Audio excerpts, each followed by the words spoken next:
नमस्कार, हिमाचल न्यूज में आपका बहुत बहुत स्वागत है। चलिए शुरू करते हैं आज की 10 फटाफट बड़ी खबरों से। हिमाचल में सभी 4 सीट जीतने के बाद भी बीजेपी को वोट शेयर में नुकसान। लोकसभा चुनाव के नतीजे घोषित होने के बाद देश भर में हर जगह पार्टियों की हार और जीत का आकलन किया जा रहा है। हिमाचल प्रदेश की माने तो यहाँ लोकसभा चुनाव में बीजेपी ने क्लीन स्वीप किया है। बीजेपी को सारी 4 सीटों पर जीत मिली है। बावजूद इसके पार्टी को एक तरह से नुकसान हुआ है। नुकसान वोट शेयर का है। इस बार के लोकसभा चुनाव में यहाँ बीजेपी के वोट शेयर में भारी गिरावट देखी गई है। शिमला सीट से लगातार दूसरी बार जीते सुरेश कश्यप। देश के 18वीं लोकसभा के लिए घोषित हुए चुनाव परिणाम में हिमाचल प्रदेश की 4 सीटों पर भाजपा ने अपना परचम लहराया है। वहीं शिमला सीट पर सुरेश कश्यप ने दूसरी बार जीत परचम लहराया। इसी के साथ सुरेश कश्यप जिला सिरमौर से भाजपा के दूसरे व जिला की 8वीं बार सांसद बन गए हैं। इससे पहले कांग्रेस के 4 लोग 6 बार लोकसभा में पहुंचे थे। सुरेश कश्यप दूसरी बार 90,000 वोटों से लोकसभा का चुनाव जीतने में सफल हुए। 4-2 से जीत के बाद बोले सीएम सुक्खू ऑपरेशन लोटस हारा।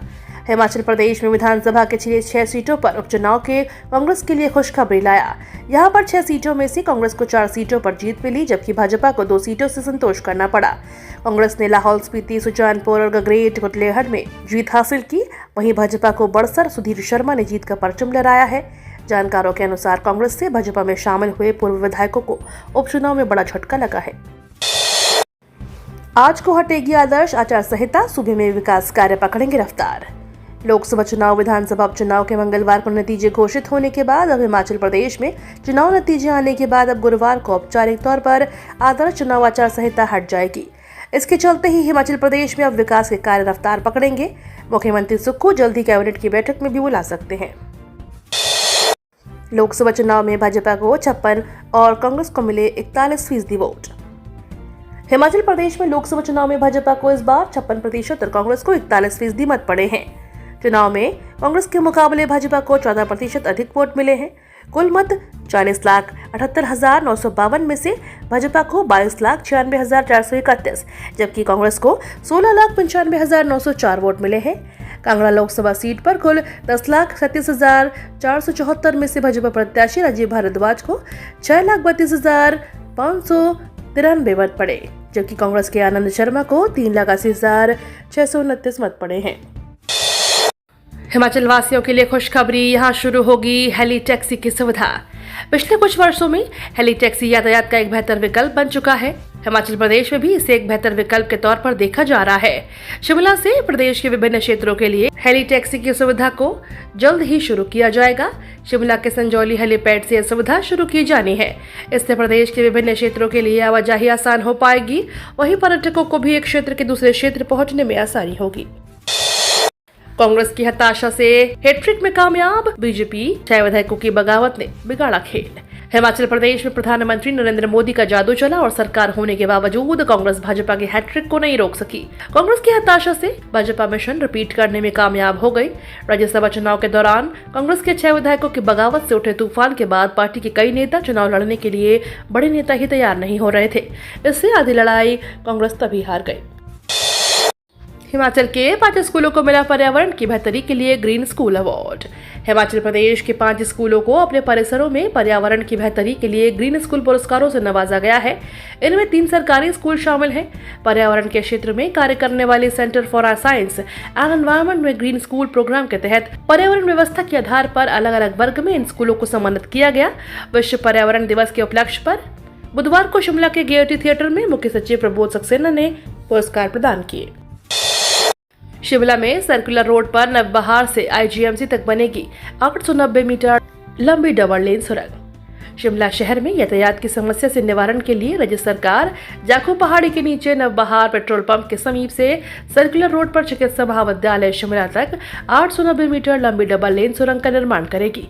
यह बात मुख्यमंत्री सुखविंदर सिंह सुक्खू ने आज यहां लोक निर्माण विभाग की बैठक में अध्यक्षता करते हुए कही। मुख्यमंत्री ने कहा कि सुरंग का निर्माण 295 करोड़ रुपए की लागत से किया जाएगा। इसमें से 100 करोड़ रुपए पहले ही जारी किए जा चुके हैं। राशन कार्ड धारकों के लिए अच्छी खबर, राशन डिपो में रिफाइंड तेल 7 रुपए हुआ सस्ता। हिमाचल प्रदेश के राशन कार्ड उपभोक्ताओं के लिए राहत भरी खबर है। अब डिपो में रिफाइंड तेल 7 रुपए सस्ता मिलेगा। पहले उपभोक्ताओं को तेल 104 रुपए प्रति लीटर मिल रहा था, अब 97 रुपए प्रति लीटर मिलेगा। बाजार में दामों में गिरावट आने के कारण तेल सस्ता हुआ है।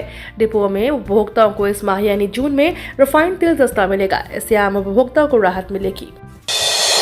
बिलासपुर के सबसे पुराने पुल का होगा पुनर्निर्माण, आचार संहिता लगने के कारण अटका था काम। सत्ता परिवर्तन के बाद ठंडे बस्ती में चले गए भजवानी पुल निर्माण की प्रक्रिया आदर्श चुनाव आचार संहिता के हटने के बाद शुरू होने की संभावना है। इस पुल निर्माण के दोनों छोर पर बनने वाली सड़क के लिए जमीन अधिग्रहण के लिए चीफ इंजीनियर कार्यालय से 2,60,60,000 रुपए की राशि मंजूर कर दी गई है। केंद्रीय अधोसंरचना निधि से 103,31,00,000 रुपए की राशि 10 अगस्त 2022 को मंजूर की थी, जबकि इसकी स्वीकृति लोक निर्माण विभाग के प्रधान सचिव ने 30 अगस्त 2022 को दी थी। हो गया खेला, राहुल गांधी पर भड़की ममता बनर्जी।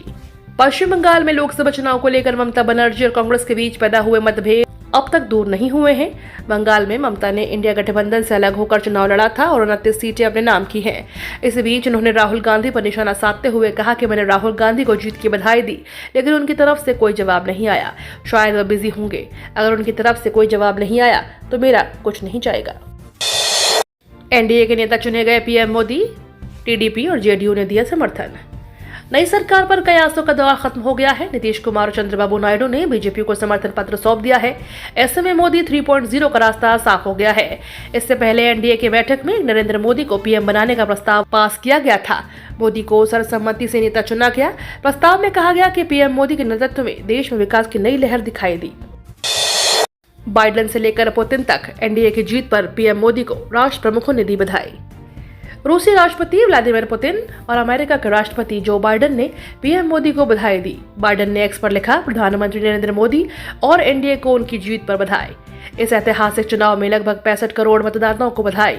बाइडेन ने आगे लिखा, जैसे जैसे हम असीमित संभावनाओं वाले साझा भविष्य का रास्ता खोलते हैं, हमारे देशों के बीच दोस्ती बढ़ती जा रही है। नरेंद्र मोदी ने पीएम पद से दिया इस्तीफा, राष्ट्रपति ने किया मंजूर, बने रहेंगे कार्यवाहक प्रधानमंत्री। नरेंद्र मोदी ने अपने पद से इस्तीफा दे दिया। राष्ट्रपति भवन पहुंचे और उन्होंने राष्ट्रपति द्रौपदी मुर्मू को अपना इस्तीफा सौंपा। राष्ट्रपति ने इसे स्वीकार कर लिया है और उन्हें कार्यवाहक प्रधानमंत्री बने रहने को कहा है। पीएम मोदी और राष्ट्रपति मुर्मू की मुलाकात की तस्वीरें भी सामने आई हैं, जिसमें वह इस्तीफा सौंपते हुए नजर आ रहे हैं। ये तो थी आज की 10 बड़ी खबरें। डेली खबरों से अपडेट रहने के लिए चैनल को सब्सक्राइब करना बिल्कुल ना भूलें।